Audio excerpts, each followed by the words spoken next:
Suatu hari, seorang saudara yang menerima kebenaran membagikan harum Sion. Pada awalnya, dia mendengar para anggota memberitakan firman Tuhan di jalan. Mendengar semua firman kebenaran tentang Tuhan Ibu, Paskah, dan kebenaran perjanjian baru, hatinya berubah sedikit demi sedikit. Pada akhirnya, Tuhan membiarkan dia kembali ke Sion.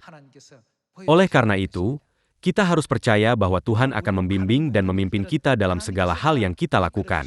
Dengan keyakinan seperti itu, kita harus melakukan segalanya. Melalui 66 buku dalam Alkitab, Tuhan telah menunjukkan kepada kita keajaiban yang tak terhitung jumlahnya. Kita menyebutnya sebagai keajaiban, tetapi melalui Alkitab, Tuhan menunjukkan kepada kita bahwa kita dapat melakukan segalanya ketika kita memiliki iman. Dalam kasus dua orang buta itu, Yesus bertanya apakah mereka percaya bahwa Dia dapat membuka mata mereka.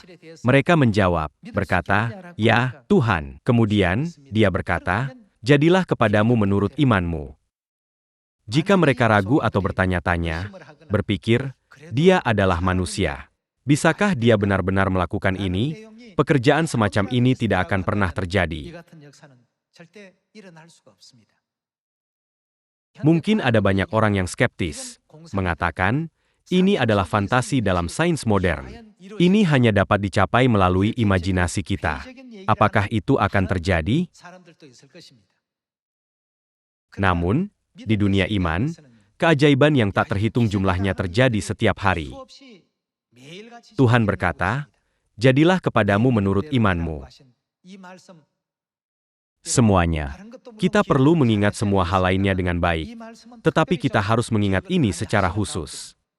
Apapun jalan iman yang kita tempuh, apakah kita menginjil atau berdoa, semuanya akan dilakukan sesuai dengan iman kita.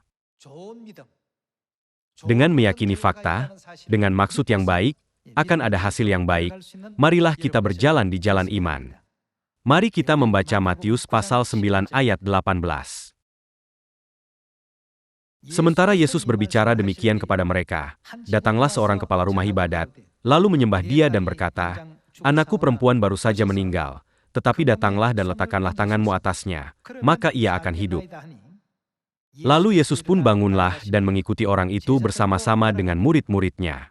Pada waktu itu, seorang perempuan yang sudah 12 tahun lamanya menderita pendarahan maju, mendekati Yesus dari belakang dan menjamah jumbai jubahnya.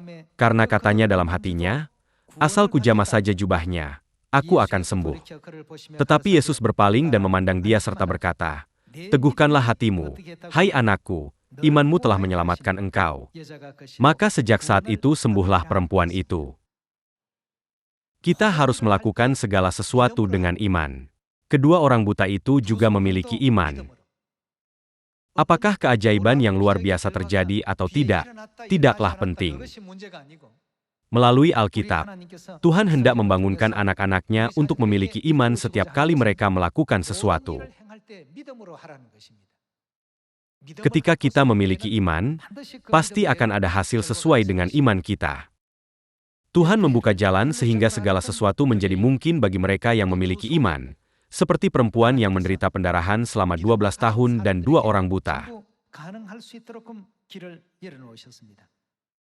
Karena kita diusir dari sorga, karena kita tidak menaati firman Tuhan, kita harus memiliki iman yang mutlak kepada firman Tuhan di bumi ini dan kembali ke kerajaan sorga. Saya akan mengakhiri khotbah hari ini. Terima kasih banyak.